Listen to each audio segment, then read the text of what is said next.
Hello friends, welcome to Ramya channel. இன்றைக்கி நாம் என்ன ரெசிபி பார்க்க போகிறோன்னா, ஒரு ஸ்வீட் ரெசிபி தாங்க பார்க்க போகிறோம். நிறைய பேருக்கு ஃபேவரட்டாக இருக்கக்கூடிய கீ மைசூர் பாக் எப்படி பண்ணுறது அப்படிங்கிறத தான் இந்த வீடியோவில் நம்ம பார்க்க போகிறோம். ரொம்ப சாஃப்டாக ஸ்வீட்டாக எப்படி பண்ணுறதுங்கிறத பார்க்கலாம் வாங்க. நம்ம சேனலில் ஃபஸ்ட் டைம் பார்க்குறவங்களா இருந்தால் மறக்காமல் சப்ஸ்கிரைப் பண்ணிக்கோங்க. அப்படியே பக்கத்தில் இருக்க பெல் ஐக்கானையும் கிளிக் பண்ணிக்கோங்க. அப்போ தான் நான் போடுற வீடியோவோட நோட்டிஃபிகேஷன் உங்களுக்கு உடனுக்குடனே வரும். ரெசிபி செய்யறதுக்கு ஒரு கடாய் எடுத்துக்கலாம். அதில் ஒரு கப் அளவு கடலை மாவு ஆட் பண்ணிக்க போகிறோம். கடலை மாவு இது கடையில் வாங்கினது தான். ஒரு கப் ஆட் பண்ணிவிட்டு லோ ஃப்ளேமில் வச்சு நல்லா ஃப்ரை பண்ணுங்கள். ஹை ஃப்ளேமில் வச்சிங்கன்னா கறிடும், அதனால் லோ ஃப்ளேம்லேயே வச்சு நல்லா ஃப்ரை பண்ணிவிடுங்க. அதோட பச்சை வாசம் போகணும். பச்சை வாசம் போகலைன்னா நமக்கு மைசூர் பாவோட டேஸ்ட் வந்து கிடைக்காது. 10 மினிட்ஸ் வரைக்குமே ஆகும் இதை நல்லா ஃப்ரை பண்ணி எடுக்கிறதுக்கு. லைட்டாக கலர் சேஞ்ச் ஆகி திக் கலராக மாறும், நல்லா வாசம் வரும். அந்த அளவுக்கு நம்ம இதை நல்லா ஃப்ரை பண்ணி எடுத்துக்கலாம். நல்லா ஃப்ரை ஆகிடுச்சு. இதை ஒரு பிளேட்டுக்கு மாற்றி எடுத்து வச்சுக்கலாம். அடுத்து பேட்டர் ரெடி பண்ணிக்கலாம். ஒரு மிக்ஸி பவுல் எடுத்து நம்ம வறுத்து வச்ச கடலை மாவு ஆட் பண்ணிக்கலாம். அது கூடவே நான் இந்த கப்பில் 2 கப் அளவு நெய் எடுத்து வச்சுருக்கேன். ஒரு கப் மாவுக்கு 2 கப் நெய் ஊற்றினீங்கன்னா தான் கரெக்டாக இருக்கும். எடுத்து வச்சுருக்கேன். அதில் பாதி அளவு மட்டும் இப்போ ஆட் பண்ணி நல்லா மிக்ஸ் பண்ணி எடுத்துக்கலாம். நெய் பிடிக்காது அப்படிங்கிறவங்க ரீஃபைண்ட் ஆயில் ஆட் பண்ணிக்கலாம். வாசம் இல்லாத எண்ணெய் தான் ஆட் பண்ணணும். கல்லெண்ணெய் நல்லெண்ணெய் அது மாதிரி எண்ணெயெல்லாம் ஆட் பண்ணிடக்கூடாது. ரீஃபைண்ட் ஆயில் ஆட் பண்ணிக்கோங்க. நெய் வேணாங்கிறவங்க. இது கீ மைசூர்பா அப்படிங்கிறதுனால நம்ம வந்து நெய்யில் தான் செய்யணும். இதே நீங்கள் ரீஃபைண்ட் ஆயில் ஊற்றி செஞ்சீங்க அப்படின்னா கடையிலலாம் விற்பாங்களே 2 ரூபா 3 ரூபா மைசூர்பா, அந்த மைசூர்பா டேஸ்ட்டு கிடைக்கும். நல்லா நெய் மைசூர்பா டேஸ்ட்டு கிடைக்காது. நல்லா மிக்ஸ் பண்ணிக்கோங்க. கட்டிகள் இல்லாமல் நல்லா மிக்ஸ் பண்ணி எடுத்துக்கோங்க. ஒரு 2 மினிட்ஸாவது நல்லா மிக்ஸ் பண்ணிங்கன்னா தான் அந்த கட்டிகள் இல்லாமல் வரும். இப்போது ஒரு கடாய் எடுத்துக்கலாம். அதில் 2 கப் அளவு சர்க்கரை ஆட் பண்ணிக்கோங்க. 1 கப் மாவுக்கு 2 கப் சர்க்கரை, இதுதான் ரேஷியோ.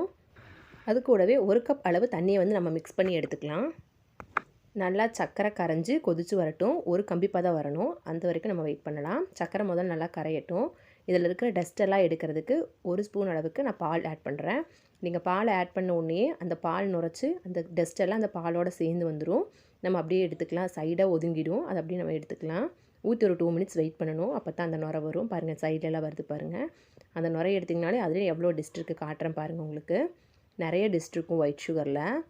அது ரேஷனில் வாங்குற சுகரில் சொல்லவே வேணாம், நிறையா இருக்கும். பாருங்கள் இப்படி டஸ்ட் எப்படி ஸ்டே ஆகுதுன்னு பாருங்கள். அதை அப்படியே எடுத்துக்கலாம். எவ்வளோ டஸ்ட் இருக்குது பாருங்கள். இதை ஃபுல்லாக எடுத்துகிட்டு அதுக்கப்புறம் கம்பி பதம் வந்தோடனே நம்ம மாவை ஆட் பண்ண வேண்டியது தான். டஸ்ட் எல்லாமே எடுத்தாச்சு. கம்பி பதமும் வந்துருச்சு நமக்கு. பாருங்கள், இப்படி விரலில் தொட்டு பார்த்திங்கன்னா ஸ்டிக்கியாக இருக்கணும். 2 விரலுக்கால இப்படி ஸ்டிக்கி மாதிரி வரணும் நமக்கு. இன்னும் லைட்டாக ஸ்டிக் ஆகலை. ஒரு 2 மினிட்ஸ் வெயிட் பண்ணலாம். ஃப்ளேமை வந்து லோவில் வச்சுக்கோங்க. டக்குன்னு வந்து மாறிடும், பதம் மாறிடும். அதனால் ஃப்ளேமில் லோவை வச்சுக்கோங்க.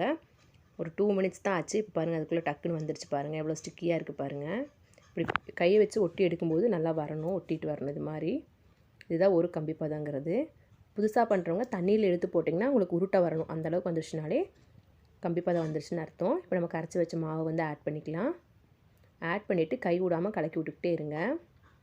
நீங்கள் நான்ஸ்டிக்கில் பண்ணிங்க அப்படின்னா அடி பிடிக்காது. இது மாதிரி அலுமினிய பாத்திரத்தில் பண்ணும்போது அடி பிடிக்கும். அதனால் கைவிடாமல் கலக்கி விட்டுக்கிட்டே இருங்க. 2 மினிட்ஸ் ஆயிடுச்சு. எப்படி பபிள்ஸ் வருது பாருங்கள். நல்லா கைவிடாமல் கலக்குங்க, இல்லைனா லம்ஸ் விழுந்துடும். கைவிடாமல் நல்லா கலக்கி விட்டுக்கிட்டே இருங்க. ஆல்ரெடி நம்ம 2 கப் நெய் எடுத்து வச்சோம். அதில் 1 கப் அளவு தான் நம்ம ஆட் பண்ணி மிக்ஸ் பண்ணணும். பேலன்ஸ் இருக்கு இல்லையா நெய், அதை கொஞ்சம் கொஞ்சமாக ஆட் பண்ணி நம்ம கலந்து எடுக்கலாம். பாருங்கள், பாதி ஆட் பண்ணிவிட்டேன். இன்னும் கொஞ்சம் இருக்குது. அடுத்து கொஞ்சம் கொஞ்சமாக பேட்ச் வைஸாக நீங்கள் ஆட் பண்ணி கலந்து எடுத்துக்கோங்க. ஒரே இதாக சேர்த்தாதீங்க, பபிள்ஸ் வெடிக்கும். கொஞ்சம் கொஞ்சமாக ஆட் பண்ணி நல்லா மிங்கிள் பண்ணி எடுத்துக்கோங்க. நம்ம ஊற்றின நெய் ஃபுல்லாக உள்ளே உறிஞ்சிக்கும். உறிஞ்சிட்டு மறுபடியும் வெளியே வந்துடும் அந்த நெய். அது வரைக்கும் நம்ம நல்லா கலந்து விடணும். இதுதான் அதோட பதம். அப்படி சட்டியில் ஒட்டாமல் வந்துச்சுனாலே பதம் ஆயிடுச்சு. நம்ம எடுத்து இதுக்கு ட்ரான்ஸ்ஃபர் பண்ணிக்கலாம். நல்லா கலந்து விட்டுக்கோங்க. கைவிடாமல் கலங்க, இல்லைனா அடி பிடிச்சிக்கும், கெட்டியாகிடும். சைடில் நிற்கிறதெல்லாம் பாருங்கள் எவ்வளோ கெட்டியாக நிற்கிதுன்னு பாருங்கள். நான் கலரில் இதே நல்லா கலந்து விட்டுக்கலாம். பேலன்ஸ் இருக்க எல்லா நெய்யும் ஊற்றி நல்லா கலந்து எடுத்துக்கோங்க. பாருங்கள், எல்லாமே கலந்து எடுத்தாச்சு. மறுபடியும் நெய் வெளியே வரவும் ஆரம்பிச்சிருச்சு. இப்போ இதை ஒரு பிளேட்டுக்கு மாற்றிக்கலாம். ஒரு பிளேட் எடுத்து நல்லா நெய் தடவி வச்சுக்கோங்க. நெய் தடவிட்டு டக்குன்னு அதை எடுத்து ஊற்றிடுங்க. நீங்கள் ஃபஸ்ட்டே இதை நெய் தடவி வச்சிட்டிங்கன்னா டக்குன்னு எடுத்து ஊற்றுறதுக்கு எங்களுக்கு ஈஸியாக இருக்கும். நான் மறந்துட்டேன், அதனால் இப்போ தடவி எடுத்து வைக்கிறேன். ஊற்றிட்டு மேலே நல்லா தட்டி விட்டுக்கோங்க.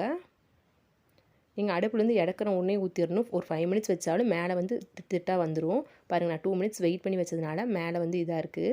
நைஸாக இல்லாமல் திட்டாக வெடிப்பு வந்த மாதிரி இருக்குது. நீங்கள் உடனே ஊற்றிட்டிங்கன்னா உங்களுக்கு அது வெடிப்பு வராத மாதிரி இருக்கும். இப்போ நமக்கு என்ன ஷேப் வேணுமோ அந்த ஷேப்புக்கு நம்ம வெட்டி எடுத்துக்கலாம். நான் கடையில் வெட்டுற மாதிரி தான் வெட்டுறேன்.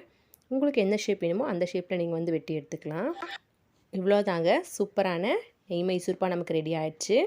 ரொம்ப ஈஸியாக சிம்பிளாக பண்ணிடலாம். வீட்லேயே கடையில் கிடைக்கிற டேஸ்ட்டில் நம்ம பண்ணிடலாம்.